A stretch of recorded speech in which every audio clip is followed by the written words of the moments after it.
northwest right onto Causeway, A312. Charging points where and when you need them, including ultra-fast charging to get you back on the open road as soon as possible. Find out more. Continue on A312 for 1 mile. Search BP Pulse. And Kentish on LBC.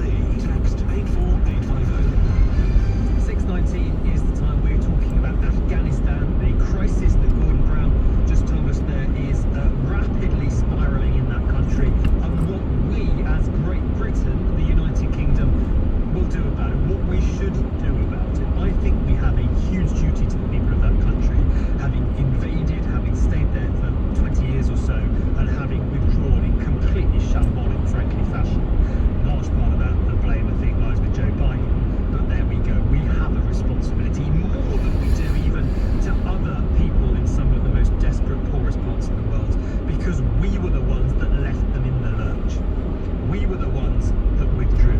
The suffering, the crisis that they are now facing, in large part, or in no small part at least, are making.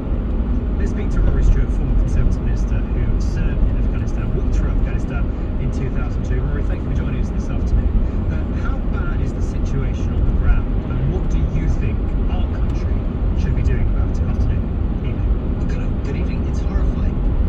If I think about villages that I know in Afghanistan, I was there last November in communities which had actually come on after 20 years. There was electricity, girls were beginning to go to school and even university.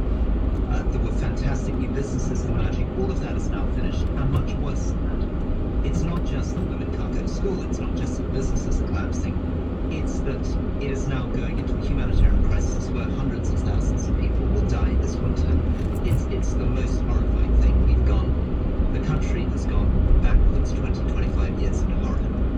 There was some suggestion when the Taliban took back control of Afghanistan that the West, that the UK and the US would somehow be able to act as a moderating influence using the stick, the carrot of aid to achieve that. Is there any sign at all that that's happened?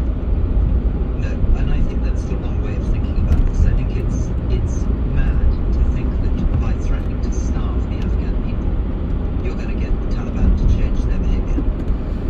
It hasn't worked anywhere in the world. It doesn't work in Myanmar and Burma. It hasn't worked in Crimea. It's not a sensible way of thinking about it. It's that kind of sanction.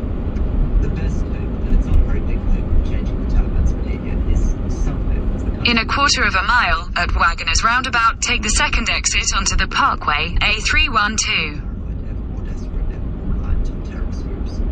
Would you like to see aid payments resumed to Afghanistan? Absolutely. And not just humanitarian aid. In other words, not just the aid of food, tents, but very basic things. I mean, there are a million Afghan women, for example, who work in the carpet sector. My wife runs a charity called Turkos Manson, and at the moment the sanctions regime doesn't allow them to export their carpets. That's a million incomes for ordinary Afghan families in rural areas, which they're not getting because of the things that we in the West are doing. So we have to think, yes, absolutely, of getting food in as soon as possible. But we also have to think about things like paying teachers' salaries. It's no good attacking the Taliban Exit the roundabout onto the Parkway. when not a single teacher has been paid. Continue on the Parkway for 1 mile. Nobody's been paid since August. So, and that money's sitting there. It's sitting in Washington. It's the Afghan government's money.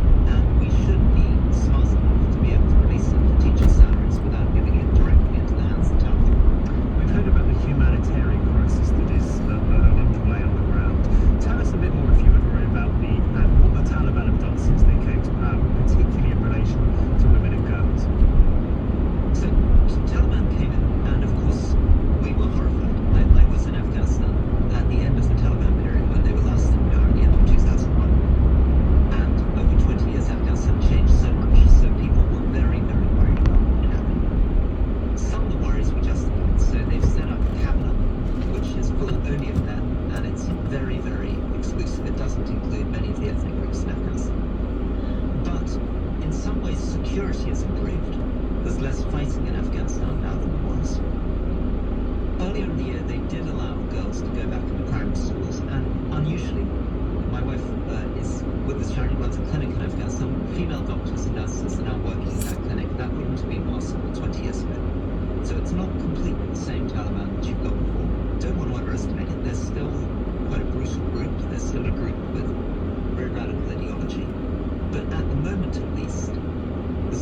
it's more stable, more secure than people feared.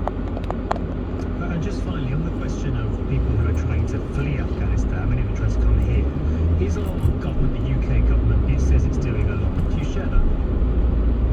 No, unfortunately not. That I don't share that view. A scheme was announced which was supposedly helping some very vulnerable Afghans, people like female judges, human rights activists, people who genuinely could be a real danger for the Taliban. And strangely, at the moment, the Taliban's allowed this plan to allow them to leave the country, but they can't leave the country because Britain will not grant visas on the other end. That scheme, these 20,000 In a quarter of a mile, at Cranford Parkway interchange, take the second exit onto the M4 slip road to Heathrow Airport, M25. texts and emails from people in Afghanistan who are terrified of moving house to house. And these aren't people like female judges that we have a huge obligation to because they tried the Taliban and put them in jail. They're an enormous risk. And the UK government should be helping them, promise to help them. Perhaps most importantly of all, that isn't delivering. Rory, thank you for your time today. Really great to speak to you. Rory Stewart there, former International Development Secretary and author of The Places in Between, about his experiences in Afghanistan. So we know what's happening on the ground. We know what's happening there. We know what's happening here. We know that a new refugee scheme was announced in August that, we were told, would help the UK take 20,000 refugees into the UK, although only between now Exit the roundabout onto the slip road. this year. How many? To reiterate, In a quarter of a mile, merge onto M4. under that scheme? Zero. It still hasn't opened. Well, it's going to open in January. How many refugees have come here from Afghanistan since the end of August, 4 months ago? 1,500. 1,500 people in a country of almost 40 million. We have female judges fleeing that country, being rescued on a charter flight crowdfunded by a British barrister and taken to Greece. Then, dozens of them denied visas to come to the UK. We've had, just this month, the criteria for people wanting to come to the UK as refugees from Afghanistan not broadened, but narrowed, just this month. And then what about those who have, the lucky few you may say, who have made it here? 16,500 of them or so. Well, today's Guardian, how many of those are spending their Christmas, starting the new year, not in new homes, starting new lives, but stuck, after 4 months, still in hotels? 12,000 of 1,600, so 12,000 of 16,500, the vast majority. According to the most recent figures, we know how many of those 16,500 refugees have been found a home in London. 24. 24 across London's 32 boroughs. Fewer than one per borough. Now that's a bit out of date, but we have no reason to believe that that figure is significantly higher than it was then. Shameful, isn't it? And we've heard about those left behind. We've heard from Gordon Brown, we've heard from Rory Stewart about not just the political crisis, but the humanitarian one. We know from Amnesty International reports of torture of religious minorities, reports of secret executions of soldiers who served alongside our troops and their American counterparts, girls banned from attending secondary school. Yesterday, just yesterday, an announcement from the Taliban that women will not be able to travel long distances without a male relative accompanying them. That is the reality. That's the reality facing Afghans there. That's the reality facing Afghan refugees here. What do we do about it? How have we let this happen? A refugee scheme announced, heralded in August, still yet to open. And when you talk to lawyers, delays, months of delays, no responses for the refugees who have made it here and who claim asylum, or those at risk there who are trying to come here.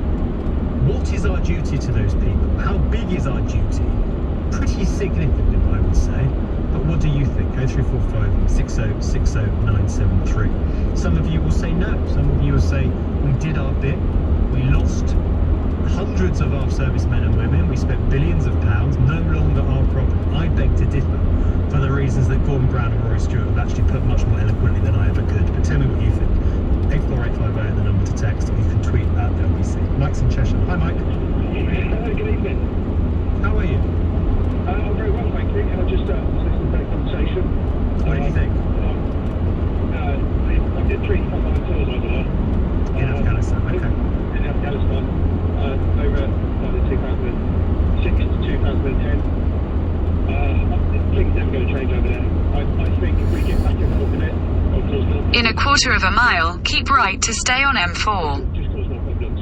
I think the only way we can deal with it is maybe stay in the countries around it, Pakistan or not around, but the neighbouring countries to sort out. They understand the people. They haven't got that sort of boot in the game.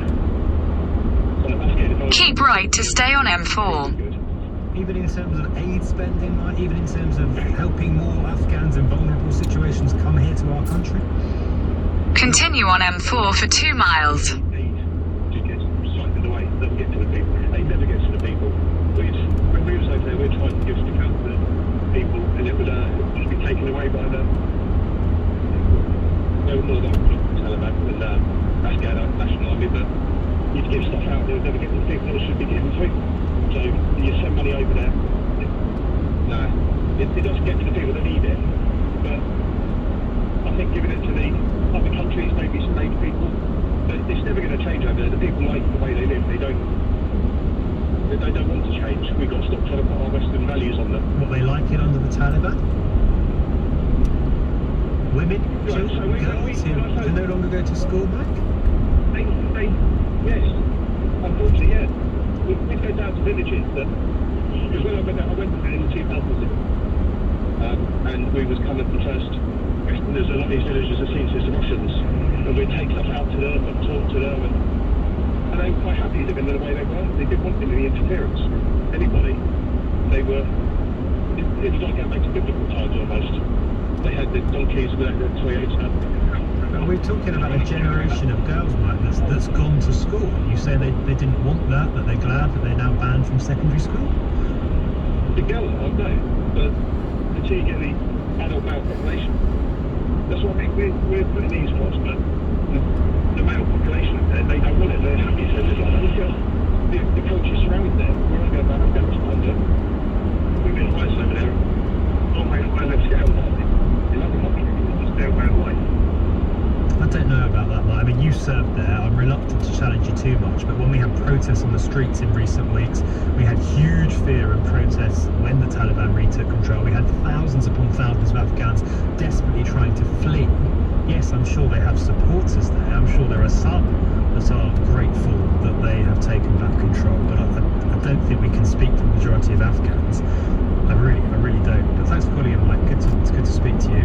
Interesting to get your take on it, having served there. Let's speak to, who should we speak to? Let's speak to David in Battersea. In a quarter of a mile, keep right to stay on M4. In an ideal world, it'd be great to help everyone, who's suffering around the world, and especially people who have suffered because there's been some involvement from our country. But there are so many people already, who are suffering in our country, through COVID. There's lots of businesses. Keep right to stay on M4. Those people have had to sell their houses because they've got to pay for care. And if we could afford to do everything, it would be great. But, we can't afford to help everybody around the world. And, our first priority, needs to be to help the people in our own country, especially people who pay taxes all their lives, and they are suffering in some way at the moment. David, a lot of people are suffering some way. We're talking about 23 million people that are facing extreme hunger, 8.7 million at risk of famine. There's a difference, isn't Yeah, there? but you know what? It costs money and resources. So the choice was if your mother could get treatment for cancer in a hospital earlier or suffer and die because money has to go to... But it's not a choice. It's not that choice. But you don't know that. I do know that. It's not that simplistic. We're not talking huge sums of money as an international community. We're not talking about Britain paying for it all. And you know what the problem is? I've lost my business at the beginning of COVID. I got no help from the government. I had some savings. I started laws of launch business. Didn't go anywhere. I would never, I'd have to be on death's door before I'd start to want to claim benefits, even though other people think it's a lifeline. But I don't agree with it. Because you have a job and you might not have suffered, and I could be wrong, financial hardship, worrying about paying the bills at the moment, then you don't see it. If your mother had suffered or a parent because they can't get treatment in a hospital because of the way the NHS is at the moment, then you wouldn't gentleman who was on the phone earlier on talking about his wife and charity, you know, anyone in a comfortable position and not worrying about money, it's fine when life is good. But there are lots of people already suffering here. And for you to think, you know, we're in debt, right? Every other country is borrowing money. You know, there's not an unlimited amount of money. You know, I'm partially Indian, so I'm not going to be racist against Indians. But I laugh when I see the aid we've given to India, the amount of satellites they've launched. The business I did in the past when I was younger, with millionaires and billionaires around India, you know, we give money all the way around the world, and we don't really prioritise our own people. Okay, David, I've got to leave it there because I've got to go to news. But I will tell you after the break, tell you after the news why I disagree with you. Let's get some news headlines briefly from Amelia Cox, 6:35. The UK Health Security Agency says millions of extra test kits will be made available to pharmacies by Friday. Providers have been warning people have been asking for them every 5 minutes, but supplies are low and inconsistent. A further 183,000 new coronavirus cases have been recorded in the UK in the latest 24-hour period, a new record. It's increased by more than 50,000 on yesterday's figure, but does include figures for Northern Ireland over a 5-day period. Jurors in Ghislaine Maxwell's sex trafficking trial have been In 2 miles, at junction 6, take the A355 exit to Slough Central. There was an outbreak of the virus before a verdict is reached. LBC Business Update. With Direct Line Business Insurance. Insurance for your business that you can rely on. We've been warned the cost of living could rise by £1,200 per family in the UK from April. The Resolution Foundation says household bills will rise due to an increase in the energy price cap and national insurance contributions. LBC weather, rain in the far north tonight, largely dry elsewhere, a low of 7 degrees. LBC into 2022. I'm Sheila Fogarty, and thank you for sharing your stories with me on LBC over the last 12 months. So, Hale, how is your family? Because, you know, you're obviously enraged by events, but you're a family in grief still. I am not an emotional person, but this is taking discussing how my family was drawn up my daughter's fires. And because of all these inactions and the lack of communications, we knew what was coming down. People didn't take it seriously, and in fact, the boys didn't take it seriously. And that's what we want. We want justice and the truth to come out. People ask me, what should we do? And I say, do what the opposite of what the government said. Stay safe, stay at home. Don't do what they say because they don't know what's going on. I'll be back in the new year taking your calls for 2022. Sheila Fogarty on LBC. Omicron COVID-19 is spreading fast. Every adult in the country now needs to get a COVID-19 booster vaccine because 2 doses do not give you enough protection against catching Omicron. Boosters give you the best possible protection against the virus and should significantly reduce your risk of serious illness and hospitalization. Strengthen your protection and get boosted now. Visit nhs.uk/COVID vaccination. In a quarter of a mile, at junction 6, take the A355 exit to Slough Central. Easily build an investment portfolio. I value knowing my investment firm Has been recommended by which? 3 years in a row. And I value knowing I'm with a company that's Pick clients first for over 45 years. Exit at junction 6. investors around the world who value getting Vanguard value. Hey, that's exactly what I was going to say. Vanguard. Value to investors. When investing In a quarter of a mile, at the roundabout, take the 3rd exit onto Tons Lane, A355.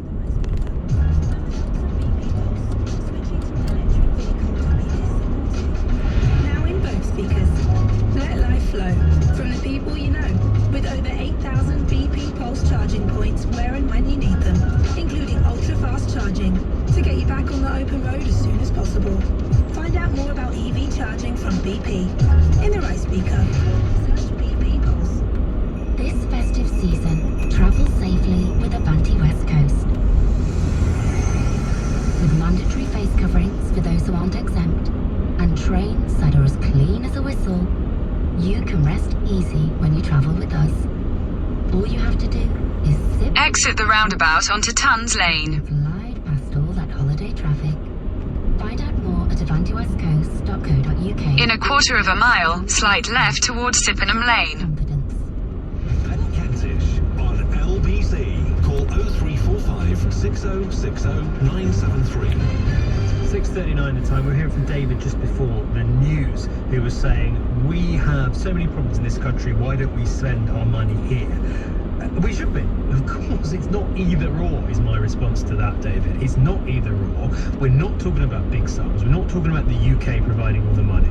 We are talking about the US, the UK, the EU, every country in the world, ideally, stepping in to help. Slight left towards Sippenham Lane. But I do think, my second point on this, that it's not just another case of helping the world's need. It's not a charity case. It is, I would put it... Continue for 1.5 miles. Because we caused this mess to an extent. Now, of course, the Taliban take a lot of the responsibility, most of the responsibility. But as Gordon Brown was explaining, this crisis is because we have cut off aid. Now, we've cut off aid for good reason. We've cut off aid so it doesn't fund the Taliban, because we do not want to be funding them, do we?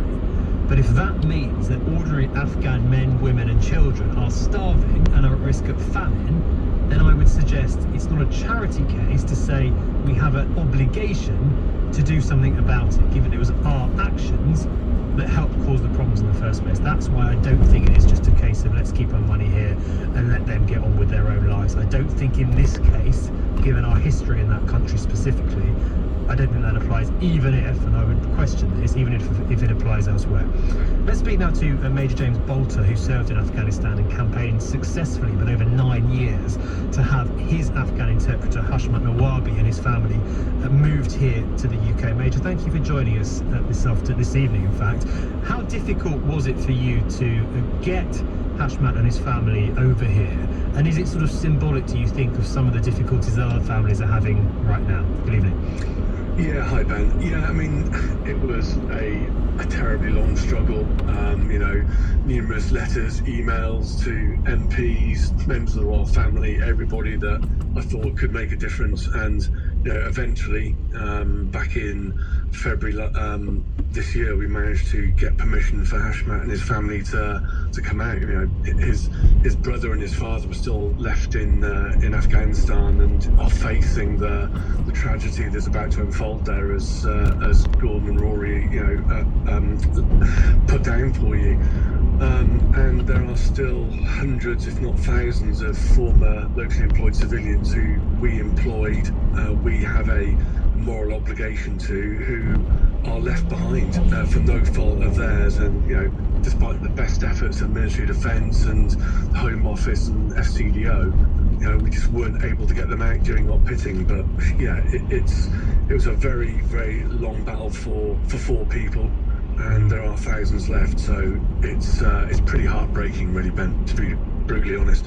What's the process now, Major, if there's someone in Afghanistan who's maybe vulnerable or has relatives here, and you want, or one wants to help them come to the UK and reunite them? How arduous is that process? It is, as you'd expect, it's a bit of a bureaucratic cat's cradle, is the best way to put it. So for all of our former locally employed civilians, our interpreters, our hospital workers, etc., then there's the ARAP scheme, which is the Afghan Relocation Assistance Programme, which was brought in earlier this year. But the people that work for us have to prove that they work for us. We have to check all of their paperwork and their credentials, because undoubtedly, with the circumstances that we see in Afghanistan, lots of people are basically trying their arm, saying that they work for us or for charities or anything else. So there's a lot of checks that need to be done, and then once the checks are done, it's then down to visas, flights, accommodation, and everything else that people who are relocating from one country to another with just the clothes on their backs and what's in their back, in their luggage, to bring them to safety, so that they aren't going to get that knock in the middle of the night, and the person who worked for